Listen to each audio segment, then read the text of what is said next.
Hello friends, welcome to exam GK. आज के इस वीडियो में हम लोग जीके और जीएस से संबंधित इंपॉर्टेंट क्वेश्चन डिस्कस करेंगे जो आने वाले एग्जाम के लिए आरआरबी, एनटीपीसी, ग्रुप बी और उत्तर प्रदेश लेखपाल की परीक्षा के लिए बहुत ज़्यादा इंपॉर्टेंट है। तो बिना देर किए चलिए वीडियो स्टार्ट करते हैं। पहला क्वेश्चन है, ग्रीन पार्क स्टेडियम कहाँ पे है? बेंगलुरु में, देहरादून में, चंडीगढ़ में या फिर कानपुर में? ऑप्शन नंबर इसमें डी से हो जाएगा, कानपुर में। कानपुर में है ग्रीन पार्क स्टेडियम और यह एक क्रिकेट स्टेडियम है।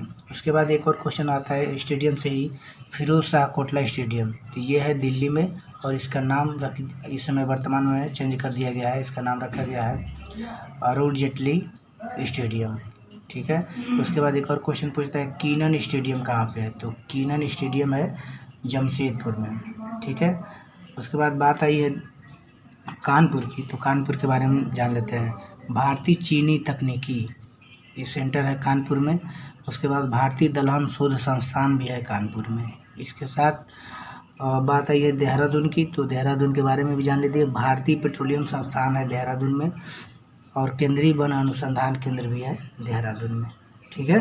उसके बाद बेंगलुरु आया है, तो उसका भी जान लेते हैं क्या है। तो रमण अनुसंधान संस्थान जो है ये बेंगलुरु में है। उसके बाद भारतीय खगोल अनुसंधान और ये भी है बेंगलुरु में। ठीक है। चंडीगढ़ में क्या है, यहाँ पे है जीवाणु प्रौद्योगिकी संस्थान। ठीक है। चलिए नेक्स्ट क्वेश्चन देखते हैं। पूछ देता है, भरतनाट्यम कहाँ का लोक नृत्य है? बहुत प्रसिद्ध है यह भरतनाट्यम और भारत का सबसे प्राचीन ये नृत्य है और यह है तमिलनाडु में। ठीक है। इसके साथ एक और क्वेश्चन पूछता है, कुचिपुड़ी कहाँ का लोक नृत्य है? कुचिपुड़ी। ठीक है। कुचिपुड़ी कहाँ का है? तो यह है आंध्र प्रदेश का। चलिए नेक्स्ट क्वेश्चन देखते हैं। पौधे किस विधि से भोजन का निर्माण करते हैं? चार ऑप्शन है, परागण, प्रकाश संश्लेषण, अवशोषण या फिर संचरण। ऑप्शन नंबर बी से हो जाएगा प्रकाश संश्लेषण। प्रकाश संश्लेषण की क्रिया से पौधे अपना भोजन का निर्माण करते हैं सूर्य के प्रकाश की उपस्थिति में। चलिए नेक्स्ट क्वेश्चन देखते हैं। अगला क्वेश्चन है, प्रकाश संश्लेषण में हरे पौधे द्वारा कौन सी गैस छोड़ी जाती है? ऑक्सीजन, नाइट्रोजन, जलवाष्प या फिर कार्बन डाइऑक्साइड। ऑप्शन नंबर इसमें ए से हो जाएगा ऑक्सीजन। प्रकाश संश्लेषण की क्रिया में पौधों द्वारा ऑक्सीजन गैस छोड़ी जाती है और प्रकाश संश्लेषण क्रिया में पौधों द्वारा कार्बन डाइऑक्साइड गैस अवशोषित की जाती है। छोड़ी जाने वाली गैस है ऑक्सीजन और अवशोषित करने वाली गैस है कार्बन डाइऑक्साइड। चलिए नेक्स्ट क्वेश्चन देखते हैं। नाभिकीय क्रियाओं में किसका उपयोग ईंधन के रूप में होता है? यूरेनियम, रेडियम, भारी जल या फिर ड्यूटेरियम। ऑप्शन नंबर ए से हो जाएगा यूरेनियम। यूरेनियम का उपयोग किया जाता है नाभिकीय क्रियाओं में। ठीक है। चलिए नेक्स्ट क्वेश्चन देखते हैं। डार्विन का सिद्धांत क्या था? युग्मतम की उत्तरजीविता, प्राकृतिक चयनवाद, म्यूटेशनवाद या परिवर्तनों सहित अवरोहण। तो इसमें ऑप्शन नंबर बी से हो जाएगा प्राकृतिक चयनवाद यानी कि नेचुरल सिलेक्शन। चलिए नेक्स्ट क्वेश्चन देखते हैं। सूर्य के प्रकाश से पराबैंगनी किरणों की क्रिया से क्या उत्पन्न होता है? Carbon monoxide, ozone, sulphur dioxide या फ्लोराइड्स। ऑप्शन नंबर इसमें बी से हो जाएगा ओजोन गैस उत्पन्न होती है। चलिए नेक्स्ट क्वेश्चन देखते हैं। वन पारिस्थितिकी तंत्र में हरे पौधे होते हैं मूल उत्पादक, मूल उपभोक्ता, अवघटक या फिर उत्पादक। ऑप्शन नंबर इसमें पहला से हो जाएगा मूल उत्पादक। ठीक है। चलिए नेक्स्ट क्वेश्चन देखते हैं। विश्व में अंडे का सबसे अधिक उत्पादन किस देश में होता है? श्रीलंका में, मलेशिया में, तंजानिया में या फिर चीन में? ऑप्शन नंबर डी से हो जाएगा चीन में। सबसे अधिक अंडे का उत्पादन जो होता है ये चीन में होता है। और बात किया जाए कि भारत में सबसे अधिक अंडा कहाँ उत्पादित किया जाता है, तो ये किया जाता है आंध्र प्रदेश में। ठीक है। आंध्र प्रदेश में सबसे अधिक अंडे का उत्पादन होता है भारत में। ठीक है। एक और क्वेश्चन अंडे से संबंधित पूछा जाता है, बहुत ज़्यादा इम्पोर्टेंट है कि रजत क्रांति किससे संबंधित है? ठीक है। तो ये अंडे से संबंधित है, अंडे के उत्पादन से संबंधित है रजत क्रांति। इसके साथ साथ पूछता है कि नीली क्रांति, तो ये मछली के उत्पादन से संबंधित होता है नीली क्रांति। ठीक है ना। और एक क्वेश्चन और पूछता है कि दूध का सबसे बड़ा उत्पादन करने वाला देश कौन है? तो अपना देश भारत है। चलिए नेक्स्ट क्वेश्चन देखते हैं। अगला क्वेश्चन है, शरीर के निर्जलीकरण के दौरान किसकी कमी हो जाती है?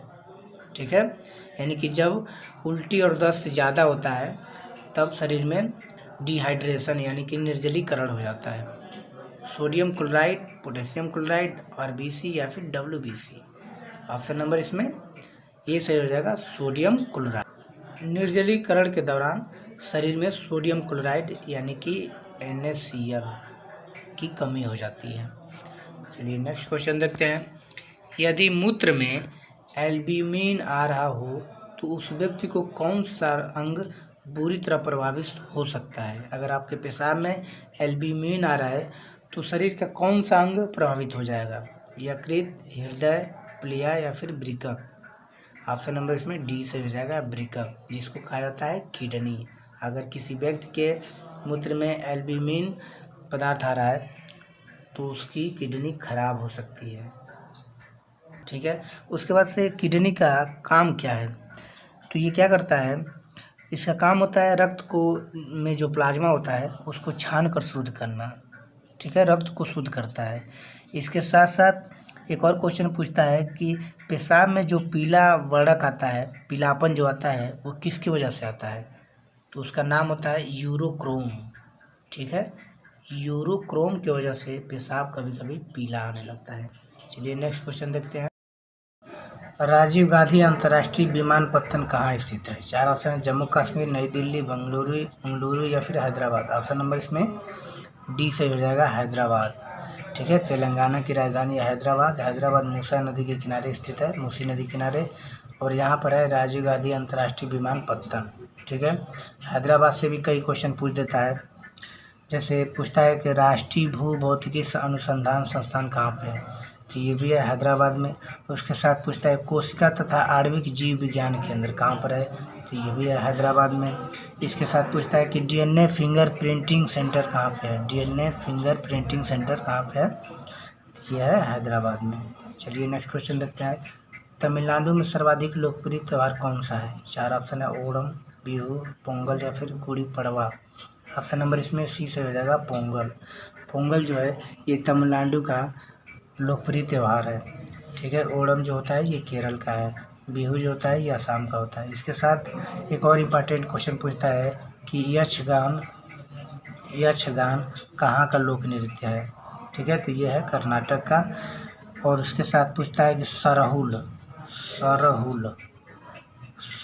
लोक नृत्य कहाँ पे होता है? ये होता है झारखंड में। ठीक है, झारखंड में होता है सरहुल नृत्य। इसके आधुनिक आवर्त सारणी में परमाणु संख्या 19 से 36 वाले तत्व किस आवर्त में रखे जाते हैं? चार ऑप्शन है, 3, 4, 5 या फिर 6। ऑप्शन नंबर इसमें 4 हो जाएगा। चौथे आवर्त में वो परमाणु क्रमांक 19 से लेकर 36 वाले तत्व हैं। ठीक है, और जो परमाणु टेबल है अपना आवर्त सारणी, धातु की 4 गेंद प्रकाश में रखा गया है, कौन सबसे अधिक गर्म होगी? 4 गेंदें हैं धातु की और उनको सूर्य प्रकाश में यानी धूप में रखा गया है। बताना है कि कौन सबसे अधिक गर्म होगी। ठीक है, 4 ऑप्शन है, मैग्नीज, लोहा, तांबा या फिर एल्युमिनियम। ऑप्शन नंबर इसमें सी से हो जाएगा, तांबा सूर्य के प्रकाश में इन तीनों से सबसे ज़्यादा हीट होगा यानी कि गर्म होगा। ठीक है, धातु तांबा जो होता है ये प्रकृति में मुक्त अवस्था में पाया जाता है। उसके साथ साथ तांबा जो होता है ये ऊष्मा और विद्युत दोनों का सुचालक होता है। चलिए नेक्स्ट क्वेश्चन देखते हैं। तांबा का प्रतीक क्या होता है? Cu, जिसको कॉपर कहा जाता है। चलिए नेक्स्ट क्वेश्चन देखते हैं। बर्फ़ पानी में तैरता है क्योंकि बर्फ़ कुछ पानी सोख लेता है और तैरता है। बर्फ़ और पानी के बीच रासायनिक अभिक्रिया के कारण बर्फ़ का घनत्व पानी घनत्व से कम होता है, या इनमें से कोई नहीं। ऑप्शन नंबर इसमें कौन सा सही हो जाएगा? C number. बर्फ़ का घनत्व जो होता है पानी के घनत्व से कम होता है, इसलिए बर्फ़ पानी पे तैरता है। जबकि जो लोहे की कील होती है उसका घनत्व पानी के घनत्व से अधिक होता है, इसलिए वह डूब जाता है उसके अंदर। चलिए नेक्स्ट क्वेश्चन देखते हैं। वह शुरुआती बिंदु कौन सा है जहाँ सभी आणविक गति बंद होती हैं? यानी कि सबसे मूल जो टेम्परेचर है उसका मान कितना होता है? ठीक है, 4 ऑप्शन है, परम शून्य, मानक तापमान, शून्य बिंदु या इनमें से कोई नहीं। ऑप्शन नंबर इसमें ये सही हो जाएगा, परम शून्य। परम शून्य जो है यही सबसे न्यूनतम तापमान है, इससे कम तापमान नहीं होता है। इसका मान कितना होता है? -273 केल्विन। चलिए नेक्स्ट क्वेश्चन देखते हैं। अगला क्वेश्चन है 0 सेंटीग्रेड से पिघलने के लिए कितनी निम्नलिखित में से कौन सी खरीफ की फसल है? मसूर, अलसी, सरसों या फिर सोयाबीन? ऑप्शन नंबर डी सही हो जाएगा। सोयाबीन जो होता है ये खरीफ की फसल होती है। ठीक है, इसके साथ साथ धान, गन्ना, ज्वार, बाजरा, मक्का, अरहर ये सभी खरीफ की फसलें हैं। ठीक है, और गेहूँ, जौ, चना, मटर, सरसों और राई ये सभी रबी की फसलें हैं। ठीक है, चलिए नेक्स्ट क्वेश्चन देखते हैं। विश्व स्वास्थ्य संगठन यानी कि WHO का हेडक्वार्टर कहाँ पर है? हेग, ओस्लो, जिनेवा या फिर न्यूयॉर्क? ऑप्शन नंबर इसमें सी सही हो जाएगा, जिनेवा में है विश्व स्वास्थ्य संगठन का मुख्यालय। इसका स्थापना कभी पूछता है कि विश्व स्वास्थ्य संगठन यानी कि WHO का स्थापना कब हुआ था? ये होता 7 अप्रैल, ठीक है, 1948 में, 7 अप्रैल 1948 में, और ये है स्विट्जरलैंड में। ठीक है, एक और क्वेश्चन पूछ देता है कि विश्व व्यापार संगठन का मुख्यालय कहाँ पर स्थित है? तो ये भी है जिनेवा में, जिसको कहते हैं WTO, वर्ल्ड ट्रेड ऑर्गेनाइजेशन। तो इसका हेडक्वार्टर कहाँ पे है? हेडक्वार्टर इसका जिनेवा में है। उसके साथ साथ कभी कभी पूछता है कि यूनेस्को, ठीक है, यूनेस्को का हेडक्वार्टर कहाँ पे है? तो यूनेस्को का हेडक्वार्टर है फ्रांस की राजधानी पेरिस में। ठीक है, चलिए नेक्स्ट क्वेश्चन देखते हैं। विश्व हिंदी दिवस किस तिथि को मनाया जाता है? 4 ऑप्शन है, 12 जनवरी, 30 जनवरी, 11 जनवरी या फिर 10 जनवरी? ऑप्शन नंबर इसमें डी से हो जाएगा, 10 जनवरी को मनाया जाता है विश्व हिंदी दिवस। ठीक है, और 4 जनवरी को मनाया जाता है लुइस ब्रेल दिवस। उसके बाद से मनाया जाता है 9 जनवरी को मनाया जाता है प्रवासी दिवस, और 10 जनवरी को मनाया जाता है विश्व हिंदी दिवस। इसके साथ साथ विश्व हास्य दिवस भी मनाया जाता है 10 जनवरी को, विश्व हास्य दिवस। ठीक है, उसके बाद से 12 जनवरी को मनाया जाता है राष्ट्रीय युवा दिवस। 15 जनवरी को मनाया जाता है थल सेना दिवस, 15 जनवरी को थल सेना दिवस। ठीक है, उसके बाद 25 जनवरी को मनाया जाता है भारत पर्यटन दिवस। भारत पर्यटन दिवस कब मनाया जाता है? 25 जनवरी को, इसको याद रखिए। अगला है 26 जनवरी को, तो आप जानते ही हैं गणतंत्र दिवस मनाया जाता है। उसके बाद 26 जनवरी को अंतर्राष्ट्रीय सीमा शुल्क व उत्पाद दिवस भी मनाया जाता है। 30 जनवरी को मनाया जाता है सर्वोदय दिवस, 30 जनवरी को, और इसी दिन मनाया जाता है कुष्ठ रोग दिवस, कुष्ठ रोग निवारण दिवस। 30 जनवरी को मनाया जाता है कुष्ठ रोग निवारण दिवस। ठीक है, चलिए नेक्स्ट क्वेश्चन देखते हैं। अगला क्वेश्चन है a Saral manifesto realising Indian future through her villages शीर्षक नामक नव प्रकाशित पुस्तक के लेखक कौन है? ये पुस्तक है a Saral manifesto realising Indian future through her villages. इस पुस्तक के लेखक कौन है? राहुल गांधी, फिरोज बरूण गांधी, स्मृति ईरानी या फिर राजनाथ सिंह? ऑप्शन नंबर इसमें बी से हो जाएगा, फिरोज बरूण गांधी। उन्होंने इस पुस्तक को लिखा है a Saral manifesto realising Indian future through her villages. ठीक है, नेक्स्ट क्वेश्चन देखते हैं। इथेनॉल का सूत्र है, आपको बताना है इथेनॉल का सूत्र कौन है? CH5OH, CH3CH2OH2, C2H6OH या फिर C2H5OH? ऑप्शन नंबर इसमें टी सही हो जाएगा। ठीक है, C2H5OH जो है ये इथेनॉल का सूत्र है। इसके साथ साथ एक और क्वेश्चन पूछता है एल्कोहल का, यानी कि शराब का एल्कोहल का सूत्र पूछता है, रासायनिक सूत्र इसका क्या होता है? तो एल्कोहल को मेथेनॉल कहा जाता है, उसका सूत्र होता है CH5 और OH। ठीक है, इसके साथ साथ एसिटिक एसिड का भी सूत्र पूछता है। तो एसिटिक एसिड का सूत्र होता है CH3COOH। ठीक है, ये एसिटिक एसिड का सूत्र है जिसको सिरका कहा जाता है। ठीक है, इसके साथ साथ कार्बनिक रसायन में 3 जो फार्मूला है वो बहुत ज़्यादा पूछता है। पहला है कि एल्केन का सूत्र क्या होता है। तो एल्केन का सूत्र होता है CnH2n+2। ठीक है, ये एल्केन का हो गया। उसके बाद है एल्कीन होता है CnH2n, ये एल्कीन का फार्मूला होता है। उसके बाद एल्काइन होता है, उसका फार्मूला होता है CnH2n और -2।